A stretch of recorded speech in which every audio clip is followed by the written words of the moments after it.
ప్రకాశం జిల్లా ఖమ్మం మండలం దర్గా గ్రామంలో గాలి బ్రహ్మయ్య గడ్డం వెంకట సాయి తేజ అలియాస్ రవి ఇద్దరు స్నేహితులు.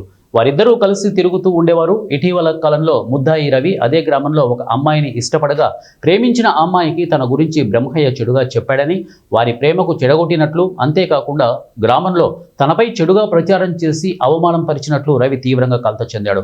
ఎంత చెప్పినా మృతుడు బ్రహ్మయ్య వినకపోవడంతో రవికి మనశ్శాంతి లేకుండా పోయింది. దీంతో బ్రహ్మయ్యపై కోపం తెచ్చుకొని హత్య చేయాలనే పథకం చేశాడు. బ్రహ్మయ్య బేస్తవారిపేట పరిధిలోని ఆట స్థలంలో ఉండగా హత్య చేయడానికి పన్నాగం వేశాడు. ముందుగానే కత్తిని సుమారు 15 రోజుల క్రితం ఆట స్థలంలో రాళ్ల కింద దాచిపెట్టాడు. ఒక్కడే ఈ పని చేయలేను అని గ్రహించి తన వద్ద పనిచేస్తున్నటువంటి ఇద్దరు మైనర్ పిల్లల సహాయం తీసుకుని ముందుగా తలపై బండరాయితో కొట్టి కత్తితో ఛాతిపై పొడిచినట్లు పోలీసులు నిర్ధారించారు.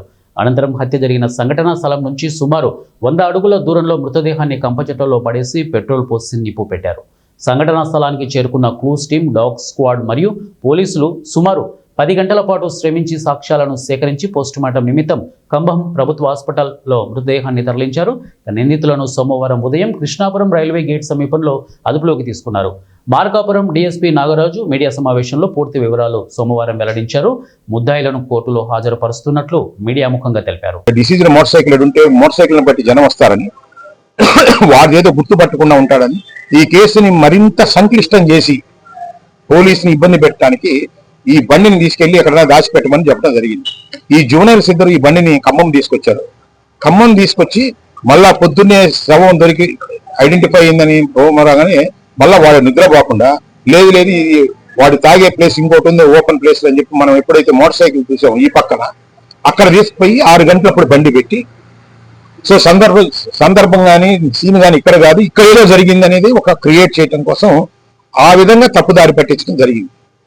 సరే, పోలీస్ ప్రొఫెషనల్ ముందు ఇవన్నీ కూడా మాకు తెలుసు. అది ఎంత కఠినమైన కేసులైనా కానీ మేము ఛేదిస్తామనే సంగతి మీకు తెలుసు. ఆ సంగతి మేము ప్రత్యేకంగా చెప్పగలేదు. సో ఈ కేసులో ఈ ఫ్యాక్ట్స్ అన్ని బయటికి తీసుకొచ్చిన తర్వాత ఇంకా కూడా లోతైన ఫ్యాక్ట్స్ ఉన్నాయి దీంట్లో.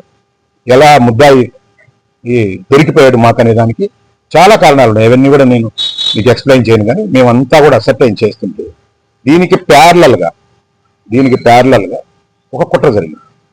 ఆ కుట్ర ఏంటంటే, ఏదైతే ఈ హత్య జరిగిందో ఇతను వైసీపీ కార్యకర్త, దాదాపు ఇతను కూడా చనిపోయిన అతను కూడా వైసీపీ సింపటైజరే, ఇతనే వేరే పార్టీ కూడా కాదు. కానీ గ్రామంలో దర్గా అనే గ్రామంలో ఉండే రాజకీయాలను అడ్డం పెట్టుకుంది.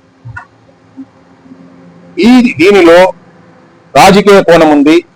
దీంట్లో రాజకీయ కోణం ఉందని కేసుని తప్పుదారి పట్టించి పోలీసు మీద ఒత్తిడి పెట్టడానికి ఆ రోజు నుంచి కూడా ప్రయత్నం చేయడం జరిగింది.